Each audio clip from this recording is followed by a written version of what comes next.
Welcome, welcome to another episode of Uncut Conversations.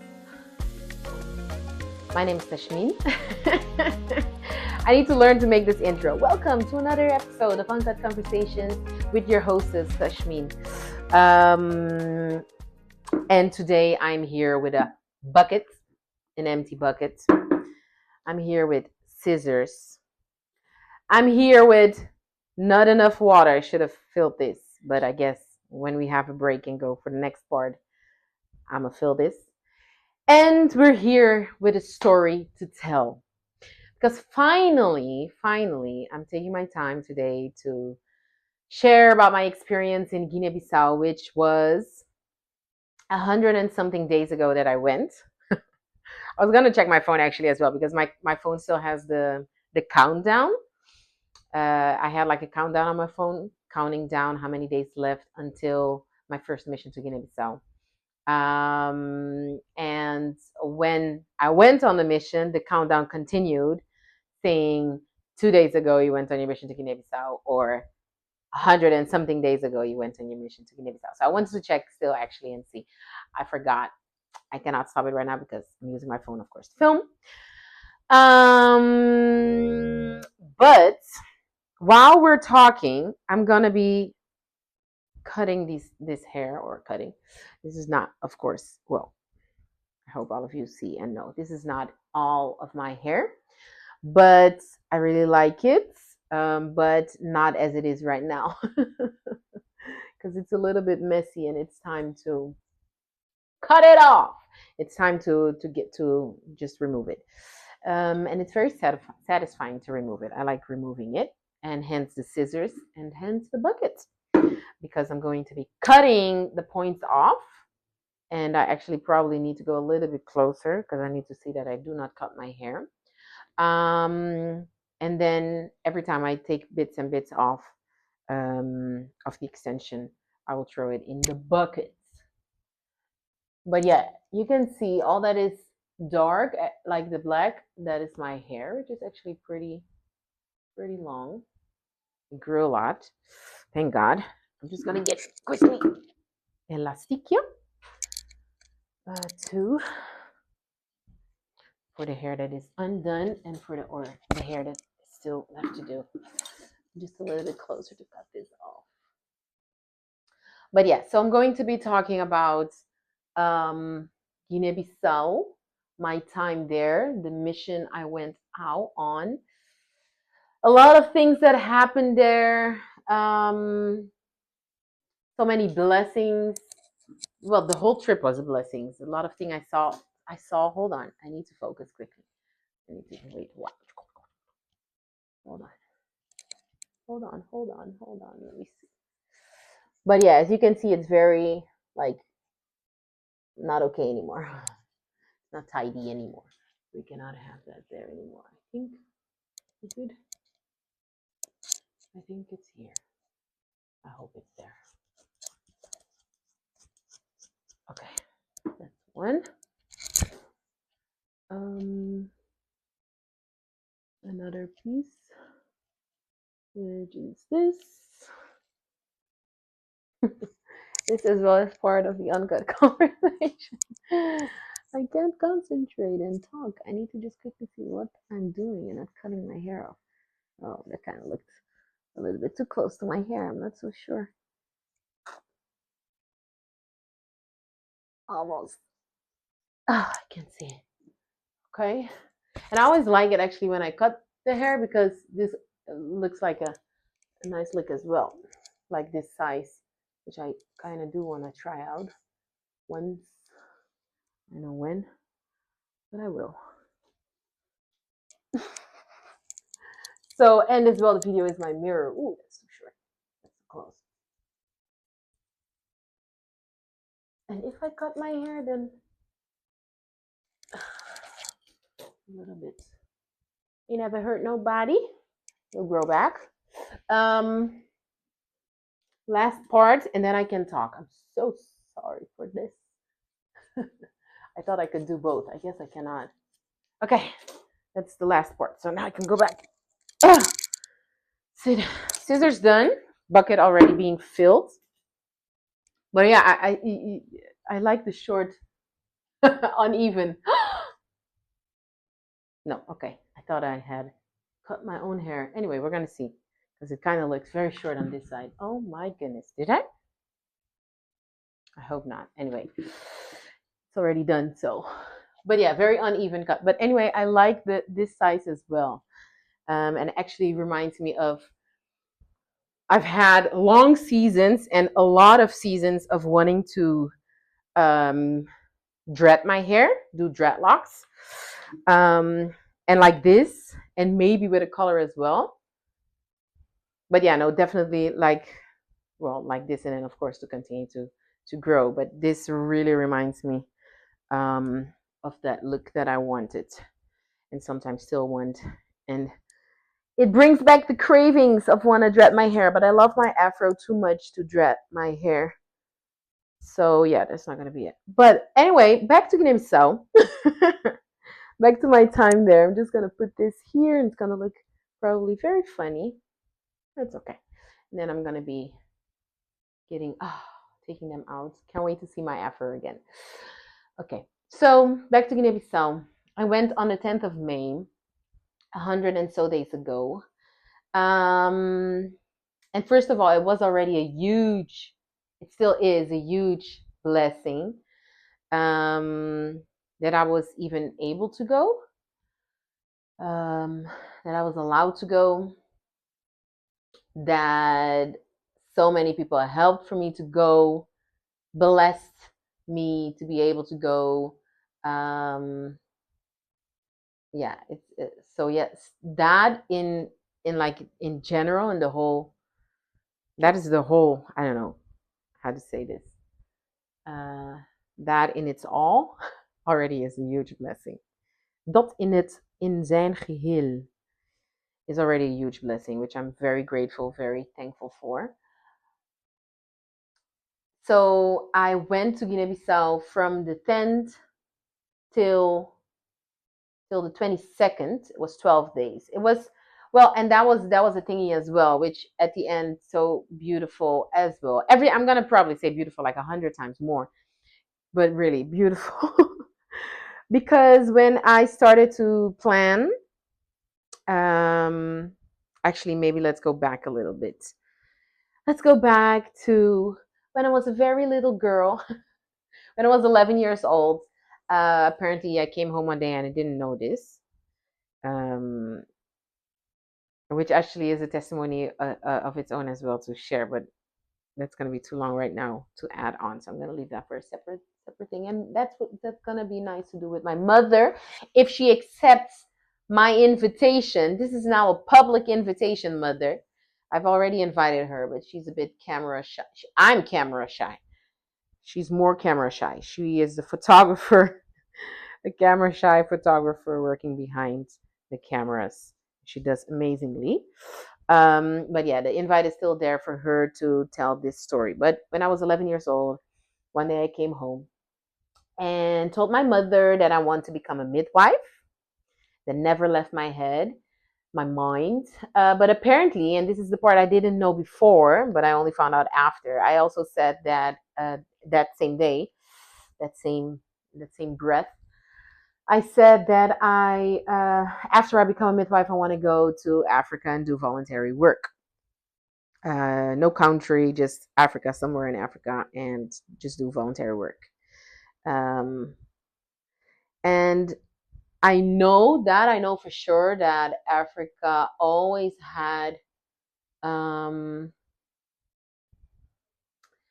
don't know, always something special there. Always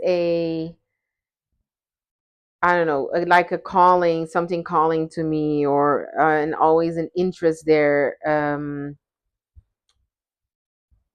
That was even before, because I was born in the Netherlands and I grew up in the Netherlands. My origin is from Curacao. My parents were born on Curacao, lived on Curacao, and then they went to the Netherlands to study and to work. And there is where I was created and I was born. Then my mother wanted to go back when I was 12 years old. My parents got divorced when I was around 6 years old. And I think so, yeah. And then with 12 years old, my mother wants to go back to Curacao. So that's when I moved to Curacao and lived on Curacao. And even before all that, so even before I really got to know properly our culture, I would say, um, and our history as well, I only got to know when I went to Curacao, um, knowing that my great great grandparents were slaves taken out of Africa. Which country precisely? I don't know. I would love to know. Some say it is. I've seen a post on Instagram before saying that it is from Angola, which is crazy.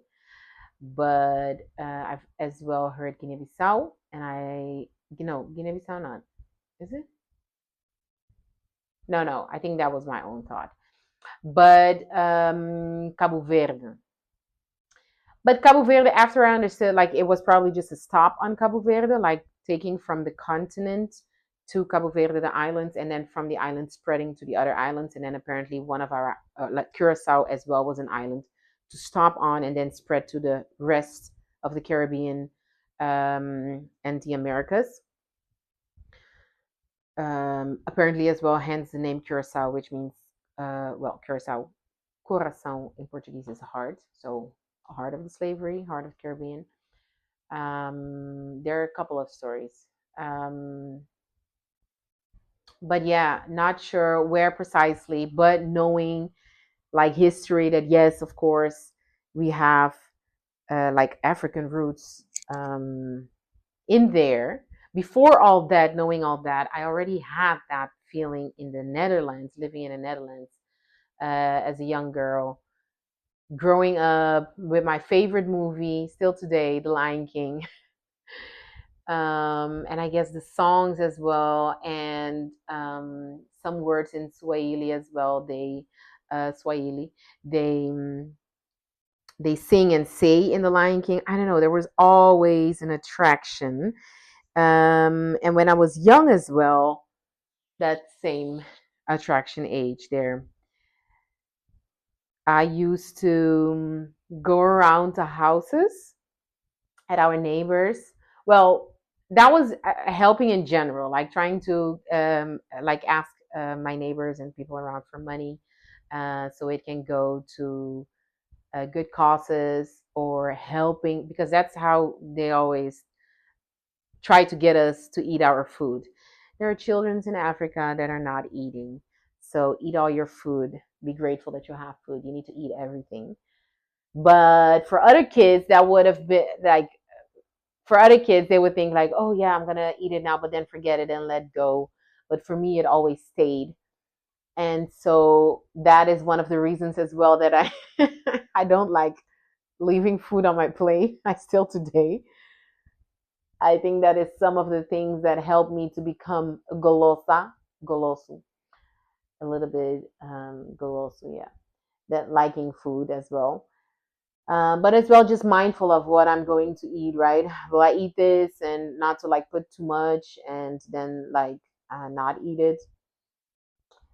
But yeah, that saying always stuck with me as well, in wanting to then help, going around the houses, getting money, to wanting to help those children that weren't getting any food. And I remember on television or on the um, revistas, tijdschriften. What are those again? I don't know how to call them anymore, but journals or something.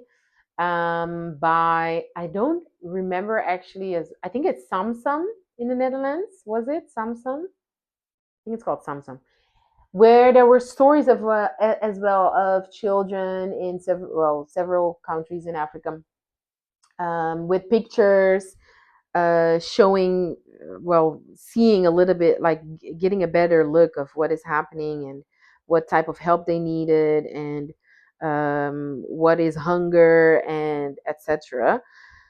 So that was nice. But yeah, those images and that always stuck with me as well. So I don't know. There was always this calling for Africa. There was always this spot in my heart that I want to go to Africa and I need to help Africa. Um, yeah, it was always there. And then that when I was 11 years old, then I came with dad. And then when I was 11 years old, which year was that? I was born in 1993. So I guess 2004? No, 2005, because it was before I turned 12 years old. So yeah. So 2005, probably that's when I came home and said that to my mother. Oh yeah, that's true. It's 20 years ago. Crazy. I said that to my mother, and it stayed with me. And then in 2017, I became a midwife. So 12 years later, I fulfilled the first thing that always stayed with me, that I want to become a midwife. I became a midwife. And then in 2019, so 14 years later, I went to Africa. And I went to Malawi, beautiful country, called the Heart of Africa. They say it's the heart of Africa. There you go. Just over there. Beautiful. Um, and I remember being there and really savoring the moment, savoring finally being there. So many years of I want to go, I want to go, I want to go. I don't know where, but I want to go. Praying about it, knowing. Well, no, I knew Christ early already, but I don't know. Just really focus praying about it.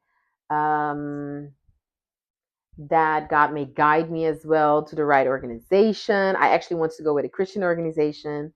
I ended up, well, not finding one I could go with, and then I went with Doing Good, the organization. I'm not sure if they're still doing good. um, I'm not sure if they're still out there, or they changed their name, I think, some time ago as well. But anyway, I went with Doing Good. But I ended up going to a mission hospital, Likuni Mission Hospital, which actually I didn't realize until like now that it's a mission hospital.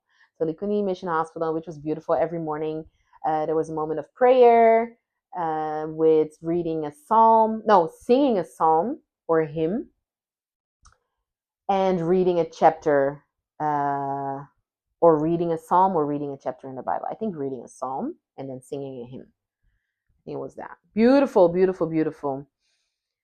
And that really was amazing. And I remember one of my most favorite things to do during my time in Malawi was just sitting in the bus and sightseeing, like looking outside of the window on my way back to where we were staying, and just enjoying being there, like seeing the people, listening to the people, to the language, not understanding, being called white. They called me white. That was heartbreaking.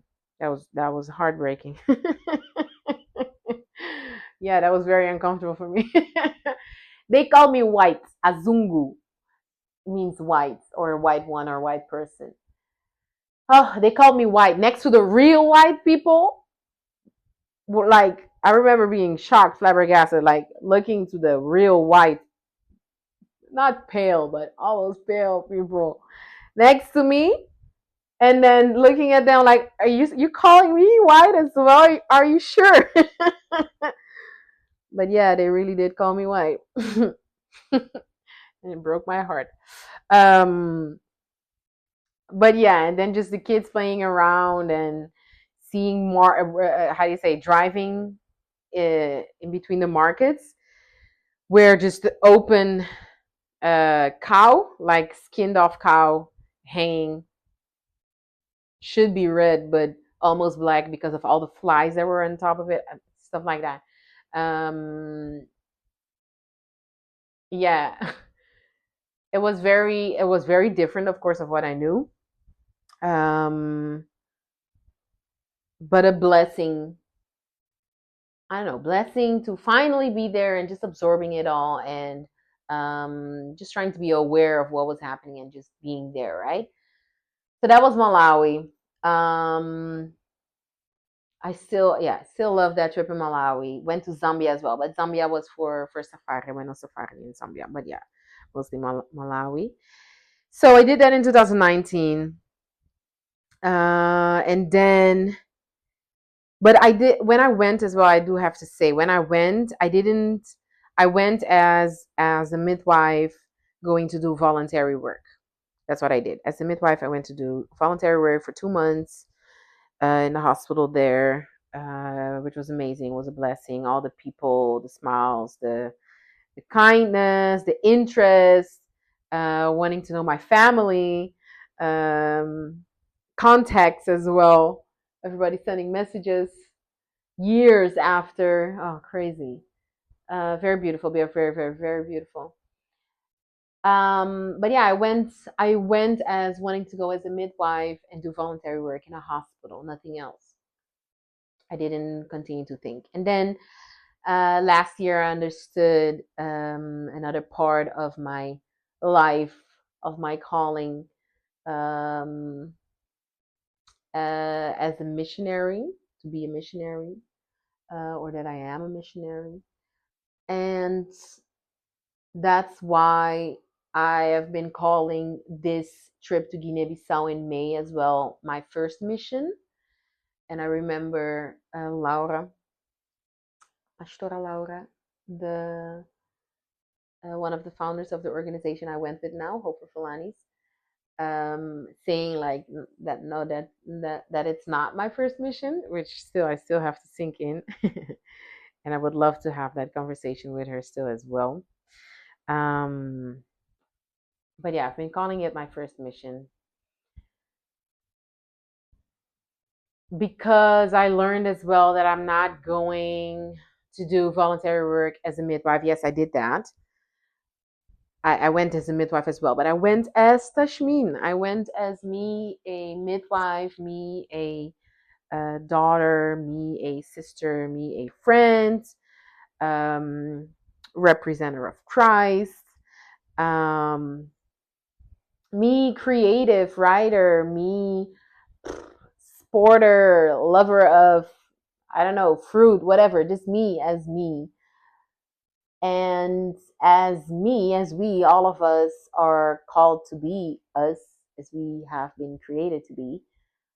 As we do that, as we be that, as we are that, we glorify God. We give Him the glory. We share glimpses of the kingdom of God, which is beautiful, which is amazing. And so that is what I went to do, and that is um,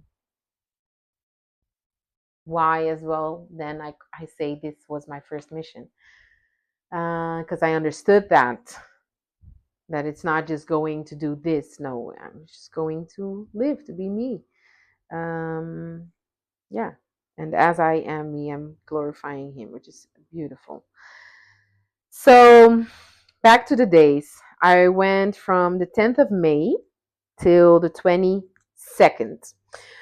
But as I was saying, I started to say, I didn't finish what I was saying, but I started to say that I actually wanted to go for a month because when I went to Malawi, you probably heard that. You probably heard that. That was a motorcycle. Um, I think that was a motorcycle. But yeah, as I went to Malawi for 2 months, I was thinking like, okay, maybe I don't want to go 2 months now. How would I feel about that? And then I thought like, 2 months is maybe too long. I'm open to it, but 2 months maybe too long. Let's see if I can go for a month. If I can ask Gabrielle and Laura if I can go for a month, if that's okay. Praying about it because they were saying that they normally go like 2 weeks, 10 to 14 days, something like that. Per every time a team goes, a group goes, that's the amount of time they go. And I'm just going to give a heads up. We're going to take a break in a little bit, and that's going to be one episode. And then next week you'll hear the next episode. um yes, because I need to literally take a break. I need to fill my bottle as well, and because of the time on my phone while recording. So, and what I want to, yes, try and keep the amount of time for when I do the episodes. Anyway, so I thought, okay, I don't want to go just for 2 weeks. That's so little. My how do you say, the amount of money putting in this and time. Um, 2 weeks is too short. I want to go longer. Can I not go right away for 1 month? I've already been to Africa. I'm used to, like, not used to it, but I mean, I know what it is. I'm going to another country now. Definitely it's not the same, and that's not what I was thinking, but just thinking that, okay, I know it's going to be different. I know it's going to be a different reality, and I think I'm prepared. I just want to go for a month. I didn't, so that was in my head, right? And then I was praying about it, and then I planned a conversation with Gabrielle and Laura. And then when we spoke about the times, I was asking about the time, and I didn't say yet how long, or did I? I think I shared already before how long I wanted to go. Yeah. I think I did. Our first conversation we had, I think. But then they said no, that they wanted me to go for 2 weeks, for 14 days. And I was like, first I was like, 2 weeks, and then I was like, it's okay. I trust them. I trust God. They must know why. And I even asked, like, um, wait, because they said 2 weeks for me to get to know, how do you say, get to know the place and really get to know what it is. Have that experience first, right? Because it's gonna be my first time going with them, going there. So yeah, and I guess because maybe they already had another or a bigger view or image already. Yeah, I really want to have a conversation with them about this as well. Hey, and maybe even an episode. But yeah, no, definitely want to have this conversation with them still, to go back to that. Um, but yes, then they said, when they said the 2 weeks, that, and when they said, like, to get to know, and before I go then in May, oh, that's going to be my first time, and then give it some shorter time first. And then I even asked, did you guys think as well of me then going maybe earlier, like already going one time, like in March or in January, because we were having this conversation in November, I think, or October. And I told them, I asked that then in March or January, because then I could do the 2 weeks then, and then in May I could stay longer. And then they said, like, yeah, they thought of that as well. And then, yeah, that is just best the 2 weeks. So I accepted, of course, and I trusted, and okay, I said, okay, then all good, we go 2 weeks. And then I just had to, like, change my mindset, like, just switch, right, from, okay, not a month anymore, it's going to be 2 weeks. Then that's the video as well I did of the update of the time, how long it was going to be. I need to change positions. Yes. And so yeah, then the 2 weeks, right? So it was supposed to be 14 days, and then I think it was like April or something. We received an email from Top. We went with Top, and we received an email from Top saying that our flight back was canceled. I don't know why, if there were not enough people, but it was canceled. And asking if we want to change the date to the 26th or the 22nd. And I was already like, I have nothing is in my hands, nothing is in my control. So I just told, because Pastor Gabriel had sent me a message asking, like, what would I be open to, or what I would want to do, because we had our flights on the same day. And then I just said, like, he decides, it's fine for me, it's all good. Whatever he decides, I'll follow. And then he decided the 22nd. Oh, that's my hair. What you doing? Sorry. think I just broke a piece of my hair. Yeah, so wait, what? Yeah, then he decided the 22nd because he had to preach on the 24th, I think was the Sunday, or the 25th of May, I think was the Sunday. So then the 26th would have been too late. So then he decided to the 22nd to come back. So we chose for the 22nd. And so it was even less days. I remember thinking like, from a month to 14 days, from 14 days to 12 days. But God, you're good. It's okay. I trust you. This is only going to be the first time, and there's going to be many more times. And yeah, it's fine. I trust you. So we're going to take a break. I feel hair all over my body. So I need to just shake this off quickly, and I'm going to refill my bottle. And that was the first part of my time in Guinea Bissau. We haven't even reached Guinea Bissau yet. We're still talking about before, how it all went before. And this is not even all. This is just parts. But okay, that's the first part one. Second part coming for you guys next week. For me, in 5 minutes. Because of course. And we're still not done with the hair. You have to see how it goes. But this is a nice look as well. It is not, but it is. It is fun. So, ciao. See you in a bit.